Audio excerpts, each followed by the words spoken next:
Yo!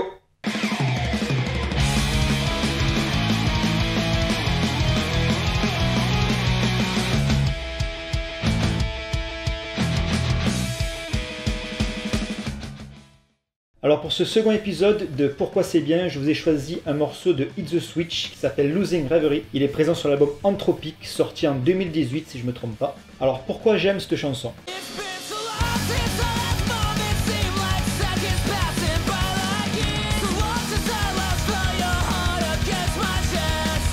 Alors elle s'ouvre sur un petit thème à la guitare, une guitare seule qui joue la mélodie du chant, mais de manière un peu déstructurée. Il y a un truc de bizarre. Le riff est joué sur deux cordes, une qui joue la mélodie, l'autre qui fait le changement d'accord, qui joue la basse en fait. Ça reste sur le tempo, mais on a l'impression que certaines notes ne sont pas jouées au bon endroit. C'est un peu bizarre, enfin, il est difficile un peu à appréhender. En fait c'est joli, mais sans être propre. Comme si un voile venait un peu parasiter et couvrir la mélodie. Alors ça annonce un peu l'ambiance de la chanson qui est plutôt mélancolique.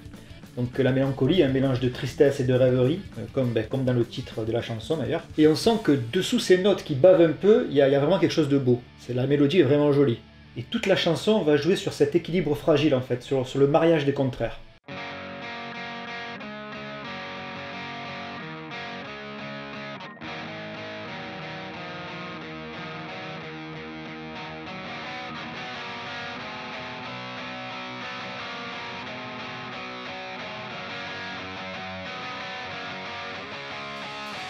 Alors le morceau est en mode majeur, un mode qui est souvent utilisé pour construire des mélodies plutôt joyeuses, à l'inverse du mode mineur qui lui est souvent utilisé pour faire des trucs plutôt sombres, un peu plus sombres en fait. Bon, je vais pas vous faire un cours de musique, mais je vais vous illustrer ça en deux exemples assez limpides.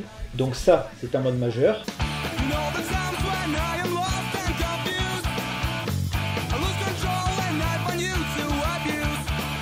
Et ça, c'est en mode mineur.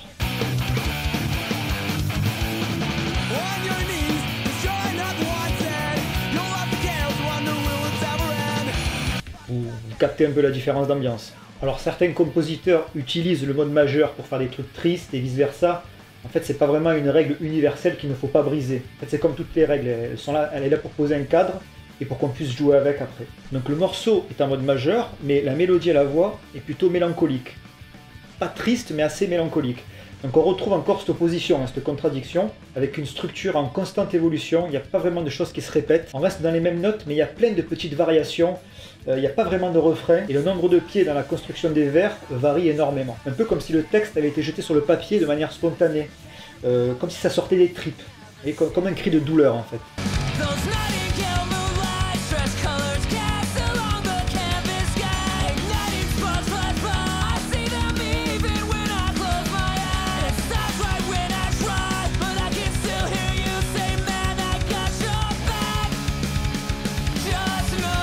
Et j'évoque la douleur parce que c'est de ça que parle le texte.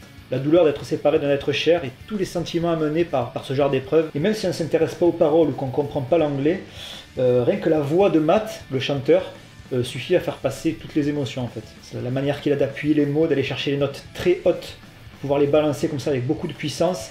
En fait, tout ça suffit à te faire passer les émotions. Surtout à la fin, quand il chante sur la caisse claire, ça décuple l'impact des mots en fait, et c'est des mots importants qui résument assez bien le tragique qui est évoqué dans le morceau.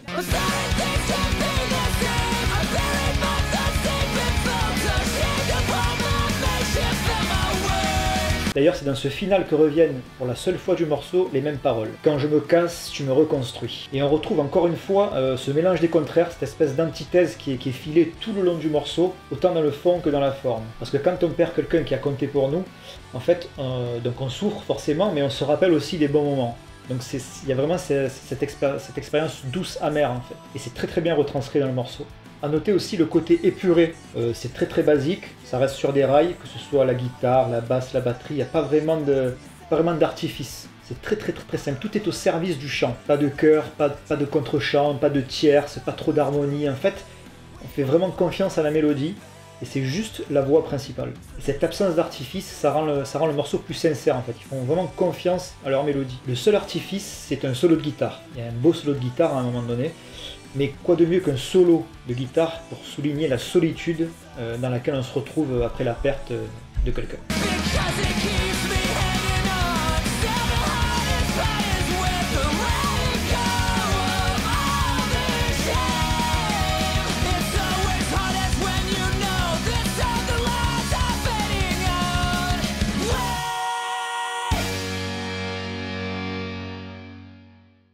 Et voilà, c'est tout ce que j'avais à dire sur ce morceau.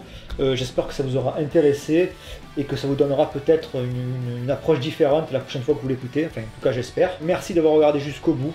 Pour la suite, vous savez ce qu'il vous reste à faire. Abonnez-vous, likez, commentez, partagez. C'est très important. Et je vous dis à plus.